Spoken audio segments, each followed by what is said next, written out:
और इस वक्त की बड़ी खबर आपको बता दें कि बिहार विधान परिषद की सदस्यता से इस्तीफा दे दिया है। बता दें चले कि देवेश चंद्र ठाकुर ने इस्तीफा दिया है। सीतामढ़ी लोकसभा से जीत दर्ज करने के बाद उन्होंने अपने पद से विधान परिषद की सदस्यता से इस्तीफा दे दिया है। तिरहुत स्नातक निर्वाचन क्षेत्र से एमएलसी बने थे देवेश चंद्र ठाकुर। सीतामढ़ी लोकसभा चुनाव जीतने के बाद एमएलसी पद से उन्होंने अब इस्तीफा दे दिया है। जेडीयू के टिकट पर सांसद चुने गए हैं देवेश चंद्र ठाकुर। और इसी खबर पर अधिक जानकारी देने के लिए आशुतोष हमारे साथ जुड़ चुके हैं। आशुतोष, ये बड़ी खबर है, देवेश चंद्र ठाकुर ने विधान परिषद की सदस्यता से इस्तीफा दे दिया है, क्योंकि अब वो सांसद चुने गए हैं। बिल्कुल स्वाभाविक तौर पर जब भी कोई सदस्य एमएलसी या एमएलए सांसद चुना जाता है तो अपने पद से इस्तीफा दे देता है, जहां का वो सदस्य होता है, एमएलए हो या एमएलसी हो। क्योंकि देवेश चंद्र ठाकुर तिरहुत स्नातक निर्वाचन क्षेत्र से चुने गए थे और वो एमएलसी बने थे, तो सीतामढ़ी लोकसभा चुनाव में उन्होंने अपनी जीत दर्ज की जेडीयू के टिकट पर।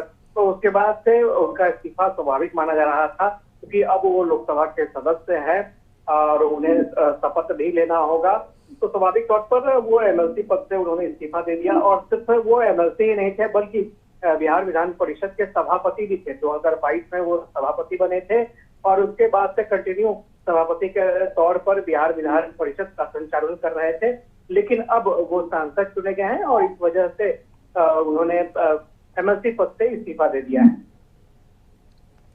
जी आशुतोष, तो अगर बात की जाए जहां से अब चूंकि विधान परिषद में जो सीट है उनकी अब खाली हो चुकी है, तो उनकी जगह पर अगर क्या माना जाए तो किन्हें निर्वाचित किया जा सकता है?